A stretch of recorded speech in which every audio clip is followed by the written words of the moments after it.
দেখেন ওই ওই একটা পীরজাদা পীর সাহেব আছে আমাদের ফুরফুরা শরীফ, উনি মাঝে মাঝে বলেন যে আমি একটা বোম বাস্টিং করবো অমুক জায়গায়। আর সেটা আমরা দেখার জন্য বাংলার জনগণ বিশেষ করে মুসলমানরা আমরা তাকিয়ে থাকি, মাঝে মাঝে বোম বাস্টিং করে। সব কথার এক কথা, ওনাকে ক্যামেরায় মানে মিডিয়ার সামনে ক্যামেরার সামনে ছাড়া ওনাকে আর মানুষ জনগণ দেখতে চায় না। তাই ওই মাঝে মাঝে আলফাল কথা, একটু হাইলাইট হওয়া কথা বলে জনগণের সামনে এসে থাকতে চায়। যদি কোনো পীরজাদা পীর সাহেব যদি নওশাদ সিদ্দিকীর বিরুদ্ধে যদি ভাঙড়ে দাঁড়ায়, সেটা উনি অন ক্যামেরার সামনে এসে তার নাম বলুক, ওসব কিছু না।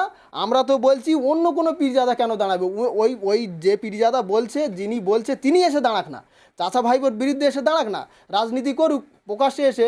শুধু ওই খড় খাবো না, গায়ে গাদায় গা ঘষবো, ওরম কাজ চলবে না। বাংলার মানুষ বিশেষ করে মুসলমান সমাজ সবাই বুঝে গেছে মানে আগামী দিন কী হতে চলেছে। বিশেষ করে মমতা ব্যানার্জি ফুরফুরা শরীফে যাওয়ার পরে ওনার একটু গুরুত্ব কমিয়ে দিয়েছে, তাই ওনার ব্রেনটা কাজ করছে না, তাই আলফাল কথা বলে ক্যামেরার সামনে হাইলাইট হয়ে থাকতে চাইছে। শুধু তোয়া সিদ্দিকি না, যে কোনো পীরজাদা পীর সাহেব বাংলার ভারতবর্ষ থেকে যে কোনো ভারতবর্ষের নাগরিক রাজনৈতিক ভোটে লড়াই করতে পারে, যে কোনো পীরজাদা না, উনিও আসতে পারে, ওনার আরও কোনো পীর সাহেব পীরজাদা তাঁরা আসতেই পারে, কোনো অসুবিধা নেই আমাদের।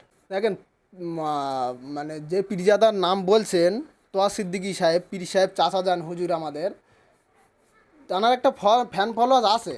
তাঁর ফ্যান ফলোয়ার্স ওই তেড়েলখোর, গাঁজাখোর, মদখোর।